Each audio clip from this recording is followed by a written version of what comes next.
Pada video kali ini, kita akan belajar untuk menyusun laporan keuangan pada perusahaan dagang.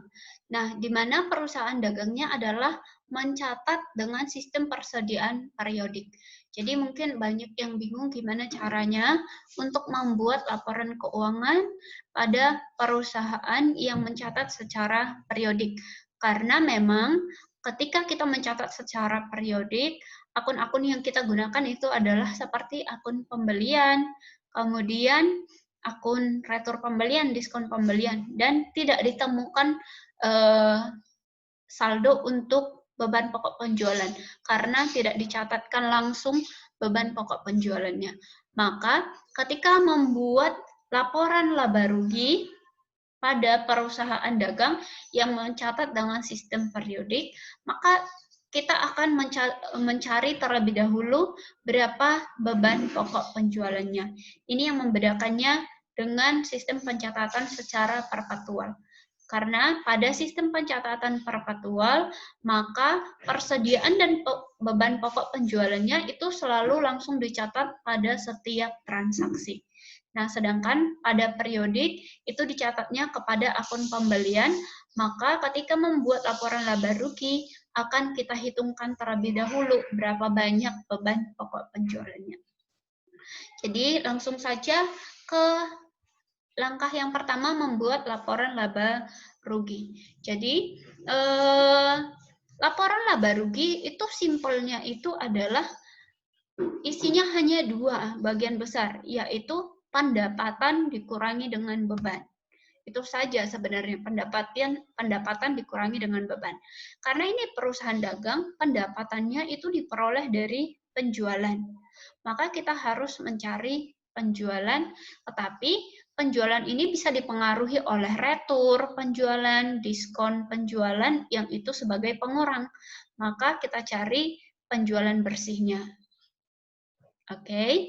Nah, jadi langkah berikutnya adalah penjualan bersih harusnya ini dikurangi dengan beban pokok penjualan. Ini beban pokok penjualan, tetapi angka ini belum kita ketahui karena dicatat secara periodik. Berarti kita harus cari terlebih dahulu. Karena akun-akun yang tersedia adalah seperti akun pembelian dan yang lain. Jadi cara untuk menghitung beban pokok penjualan itu rumusnya juga sebenarnya gampang, yaitu persediaan barang dagang awal ditambah dengan pembelian bersih dikurangi dengan persediaan akhir.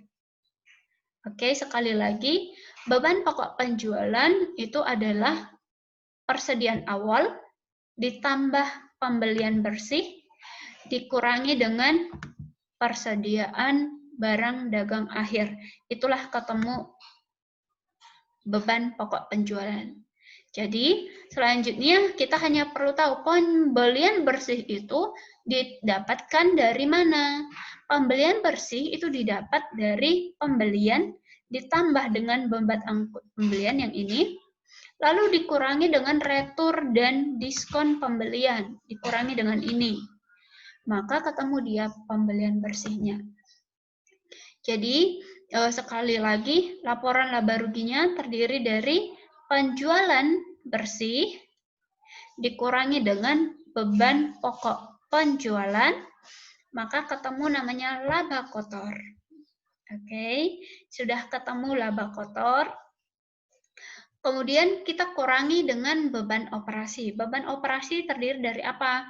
Semua beban-beban yang ada tersedia. Jadi semuanya ini didapat dari mana? Didapat dari worksheet. Jadi kalau kita lihat ya, saya skip dulu beberapa, ini saya hide supaya lebih gampang untuk melihat angka-angkanya.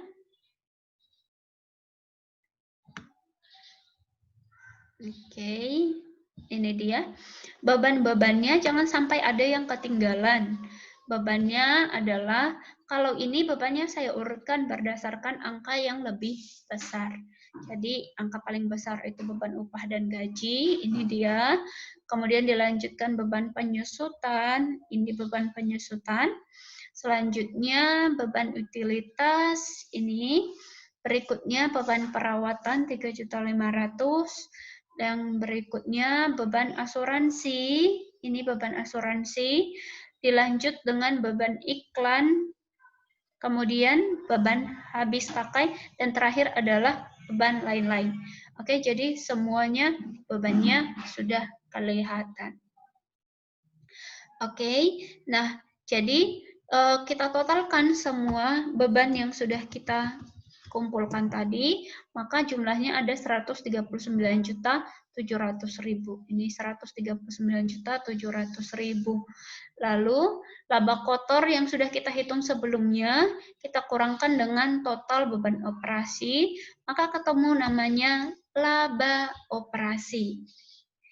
Oke, laba operasi berarti ini laba dari kegiatan utama perusahaan. Nah, jadi di luar itu mungkin perusahaan memiliki kegiatan yang lain, tetapi itu bukan kegiatan utamanya. Jadi, misalkan mereka memiliki pendapatan sewa, artinya punya gedung yang mungkin nggak kepake, ya sudah disewakan. Maka kita, karena ini pendapatan, maka akan ditambahkan dengan laba operasinya.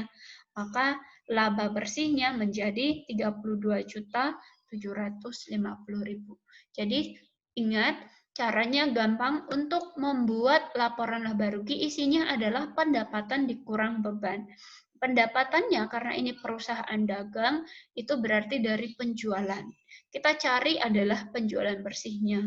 Kemudian dikurangi dengan, karena perusahaan dagang ada beban pokok penjualannya, dikurangi beban pokok penjualan, ketemu namanya laba kotor. Laba kotor kita kurangi dengan beban operasi, namanya adalah laba operasi.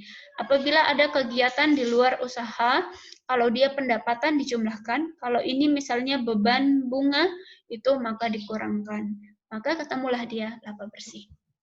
Itu untuk membuat laporan laba rugi. Kita lanjut untuk membuat laporan perubahan ekuitas. Jadi laporan perubahan ekuitas ini akan memperlihatkan bagaimana perubahan modal dari pemiliknya. Oke, jadi kita tuliskan terlebih dahulu modal awal. Modal awal itu dapat dari mana? Dari sini. Ini modalnya. Maka kita tuliskan di sini modal awalnya sebesar ini. Oke. Kemudian kalau ada investasi kita jumlahkan. Berikutnya adalah kita tuliskan berapa labanya dari sini, dari laporan laba rugi tadi. Kemudian kita kurangkan dengan prive. Prive itu artinya pengambilan uang dari perusahaan, pengambilan pribadi. Jadi kalau kita lihat ada prive sebanyak 15 juta. Jadi kita kurangkan, laba dikurangi dengan prive, itu ada 17.750.000. Ini disebutlah dengan kenaikan ekuitas pemilik. Jadi naik 17.750, modalnya menjadi 217.750. Maka inilah yang disebut dengan modal akhirnya. Oke, modal akhir periode 31 Desember 2019. Kita lanjutkan, yang terakhir adalah membuat laporan posisi keuangan. Laporan posisi keuangan ini adalah seluruh angka-angka yang ada selain dari laporan laba rugi. Jadi kalau kita lihat worksheet-nya juga sudah kelihatan di sini angka-angkanya yang ada di posisi keuangan. Kita hanya perlu mengidentifikasi. Di laporan posisi keuangan kita harus mengidentifikasi yang mana aset, liabilitas, dan ekuitas. Oke, jadi kalau kita lihat dari sini sampai ke sini, oke, ini adalah golongan aset, ya, sampai dari kas sampai ke akumulasi penyusutan peralatan itu aset. Kita mulai, berikutnya adalah untuk utang sama sewa diterima di muka, ini adalah golongan liabilitas. Lalu ini adalah modalnya. Oke, maka tinggal kita pindahkan ke laporan posisi keuangan di sini.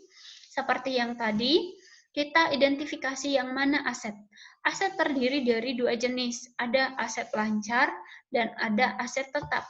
Yang masuk ke dalam golongan aset lancar itu seperti kas, piutang usaha, asuransi dibayar di muka, bahan habis pakai, dan persediaan barang dagang.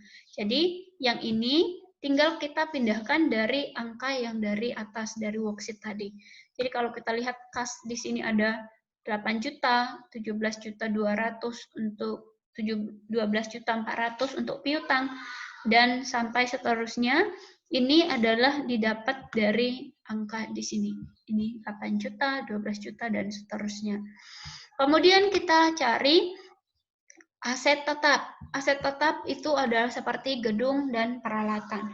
Kalau kita lihat nilai gedungnya ada 150 juta, tetapi ada akumulasi penyusutannya 26 juta, maka kita kurangkan. Nilai gedungnya sebenarnya 124 juta. Demikian juga peralatan. Nilainya adalah ada tertulis 135 juta 500 ribu, dan ada akumulasi penyusutannya 37 juta 500. Jadi nilainya sebenarnya segini. Jadi kita totalkan berapa banyak aset tetapnya adalah 222 juta. Yaitu 124 juta ditambah dengan 98 juta.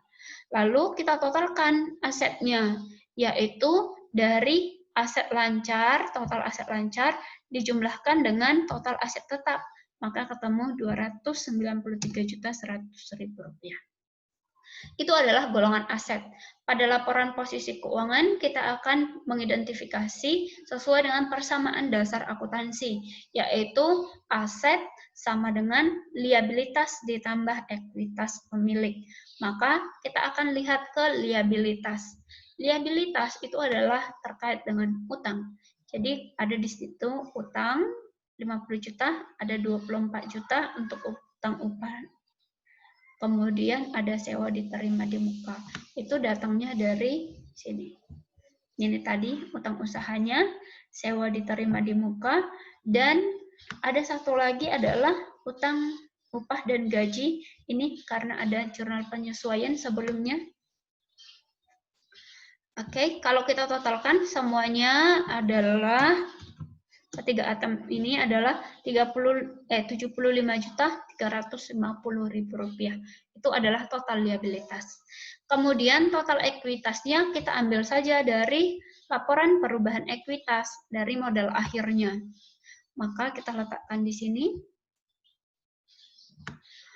Kita totalkan antara liabilitas ditambah dengan ekuitas pemilik, maka ketemu 293.100.000.